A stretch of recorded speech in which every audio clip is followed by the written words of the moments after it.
भारतीय रेल संस्थानों में नेपाल के रेल कर्मियों को प्रशिक्षण प्रदान करने का भी निर्णय लिया गया।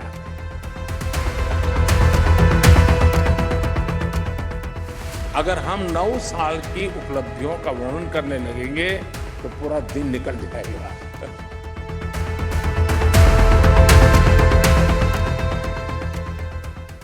4 पटरियां, 3 ट्रेन और एक दर्दनाक हादसा। भारत के सबसे भयानक हादसों में से एक ओडिशा के बालासोर की ऐसी घटना जिसने घटनास्थल से कोसों दूर बैठे लोगों को भी अफसोस में डाल दिया।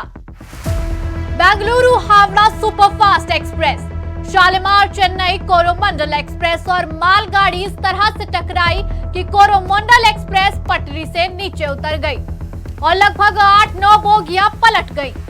रेस्क्यू टीम पहुंचने से पहले स्थानीय लोग और आसपास या दूसरी बोगी के सुरक्षित लोगों ने मिलकर पलटी बोगियों पर चढ़कर यात्रियों को बचाने की कोशिश की।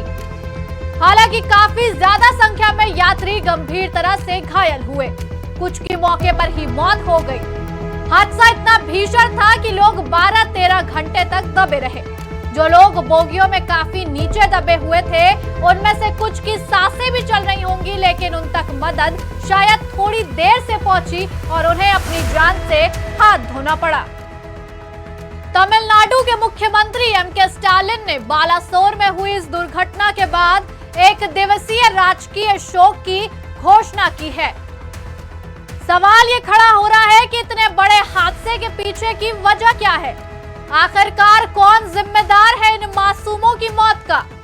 क्यों अभी तक किसी भी अधिकारी ने सटीक आंकड़ों की पुष्टि नहीं की?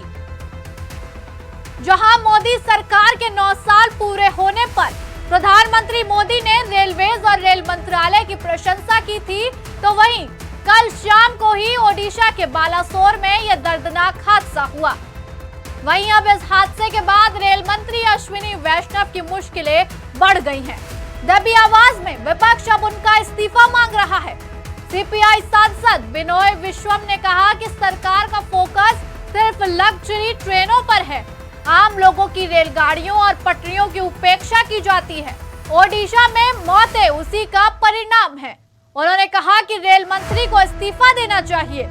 वहीं तृणमूल कांग्रेस के राष्ट्रीय महासचिव अभिषेक बनर्जी ने आरोप लगाया कि केंद्र ऐसे हादसों को रोकने के लिए ट्रेनों में टक्कर रोधी उपकरणों इंस्टॉल किए जाने के बजाय विपक्षी नेताओं की जासूसी करने के लिए सॉफ्टवेयर डेवलप करने पर करोड़ों रुपए खर्च कर रहा है। उन्होंने कहा कि केंद्र की नरेंद्र मोदी सरकार जनता को गुमराह करके राजनीतिक समर्थन हासिल करने के लिए वंदे भारत ट्रेनों और नवनिर्मित रेलवे स्टेशनों की बड़ी-बड़ी बातें कर रही है, लेकिन सुरक्षा उपायों की उपेक्षा कर रही है। सरकार आम नागरिकों की ओर कोई ध्यान नहीं दे रही। तो अब वहीं महाराष्ट्र के पूर्व मंत्री और नेता प्रतिपक्ष अजित पवार ने गंभीर सवाल उठाए हैं। अजित पवार का कहना है कि हमने देखा है कि पहले जब रेल हादसे होते थे तो रेल मंत्री इस्तीफा देते थे। यही भारत का इतिहास है, लेकिन अब इस पर कोई बात ही नहीं कर रहा। बंद लफ्जों में अजित पवार अश्विनी वैष्णव पर निशाना साधकर इस्तीफा देने की मांग कर रहे हैं। ब्यूरो रिपोर्ट, आज की खबर।